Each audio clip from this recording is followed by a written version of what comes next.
Hello friends, இன்றைக்கி நம்ம பார்க்க போகிறது ஆட்டு ஈரல் வச்சு ஈரல் பெப்பர் ஃப்ரை எப்படி பண்ணுறதுன்னு சொல்லிட்டு தான் பார்க்க போகிறோம். இது செய்கிறது ரொம்பவே ஈஸி.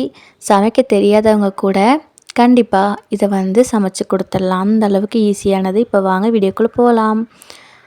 இன்றைக்கி நான் ஈரல் ஃப்ரை பண்ணுறதுக்கு 1/4 கிலோ அளவுக்கு ஆட்டு ஈரல் எடுத்து க்ளீன் பண்ணி கழுவி எடுத்து வச்சுருக்கிறேன். நல்லா இந்த சைஸில் நான் கட் பண்ணி வச்சுருக்கேன். நம்மளோட விருப்பத்துக்கு ஏற்ற மாதிரி கட் பண்ணிக்கலாம். அடுத்ததாக ஒரு ஸ்டவ் ஆன் பண்ணி ஒரு வானல் வச்சுக்கலாம்.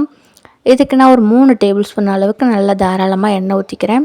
எண்ணெய் சூடானதும் 1/2 டீஸ்பூன் சோம்பு, 1/2 டீஸ்பூன் ஜீரகம் சேர்த்து பொரிஞ்சதுக்கப்புறம் நான் கருவேப்பிலை சேர்த்துக்கிறேன். கருவேப்பிலை பொரிஞ்சதும் நான் ஒரு 20 போல் சின்ன வெங்காயத்தை நல்லா சின்ன சின்னதாக கட் பண்ணி வச்சுருக்கேன்.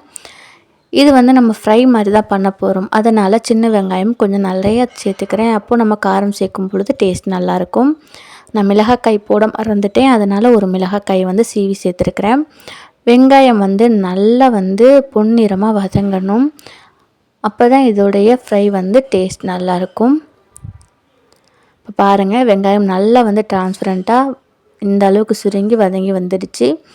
இப்போ இந்த ஸ்டேஜில் நான் ஒரு 1/2 டீஸ்பூன், ரொம்ப வேண்டாம், ஒரு 1/2 டீஸ்பூன் அளவுக்கு இஞ்சி பூண்டு பேஸ்ட்டு சேர்த்து லைட்டாக ஒரு நிமிஷம் மிக்ஸ் பண்ணி கொடுத்துட்டாவே போதும். முன்னாடியே இஞ்சி பூண்டு பேஸ்ட்டு சேர்த்துட்டோன்னா வெங்காயம் இந்த அளவுக்கு வதங்கிறதுக்குள்ளே அடி பிடிக்க ஆரம்பிச்சிடும். அதனால் நான் இப்போ சேர்த்துக்கிறேன். அடுத்ததாக மசாலா சேர்த்துக்கலாம்.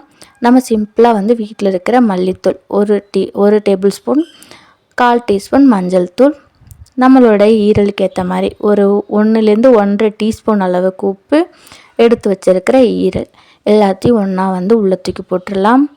ஈரலை முதல்ல இந்த மசாலா வெங்காயம் எல்லாத்தோடையும் சேர்த்து மிக்ஸ் ஆகிற அளவுக்கு நல்லா இந்த எண்ணெயிலேயே பிரட்டி கொடுத்துக்கலாம் ஒரு 2 நிமிஷத்துக்கு. ஈரல் நார்மலாக ஆட்டுக்கறியை விட ரொம்பவே குயிக்காக வெந்துடும். அதனால் நான் ஒரு 1/2 கிளாஸ் அளவுக்கு மட்டும் தண்ணி சேர்த்துக்கிறேன். ரொம்ப வேண்டாம், ஒரு 1/2 கிளாஸ் அளவுக்கு மட்டும் தண்ணி சேர்த்து நல்லா மிக்ஸ் பண்ணி கொடுத்துட்டு, பாருங்கள் கொஞ்சம் தான் தண்ணி இருக்குது, இந்த அளவுக்கு சேர்த்தா போதும்.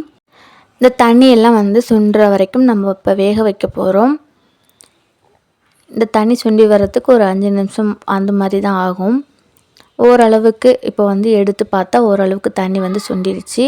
இப்போ இன்னொரு டைம் நல்லா மிக்ஸ் பண்ணி கொடுத்துட்டு, நான் இன்றைக்கி ஒரு 2 டேபிள் ஸ்பூன் மாதிரி நான் மிளகு எடுத்து நல்லா ஃப்ரெஷ்ஷாக பொடி பண்ணி எடுத்து வச்சுருக்கேன். நம்ம காரத்துக்கு மிளகாய் தூள்லாம் சேர்க்கலை, ஒரே ஒரு சின்னதாக மிளகாய் தான் சேர்த்துருக்கேன். மீதி இருக்கிற காரம் ஃபுல்லாக நம்ம பெப்பர் தான் போட போகிறோம். அதனால் நம்மளுடைய காரத்துக்கு ஏற்ற மாதிரி நம்ம பெப்பர் தூள் சேர்த்துக்கலாம். நான் இன்றைக்கி ஒரு 1.5 ஸ்பூன் மாதிரி நான் பெப்பர் தூள் சேர்த்துருக்கிறேன். 1.5லேருந்து 2 ஸ்பூன் வரைக்கும் நீங்கள் தாராளமாக சேர்த்துக்கலாம். காரம் ரொம்பவே கரெக்டாக இருக்கும். நீங்கள் நல்லா மிக்ஸ் பண்ணி கொடுத்துட்டு செக் பண்ணி பார்த்துக்கலாம், உப்பு காரம் எல்லாம் கரெக்டாக இருக்கா அப்படின்னு சொல்லிட்டு. எனக்கு இந்த காரம் கரெக்டாக இருக்கும்.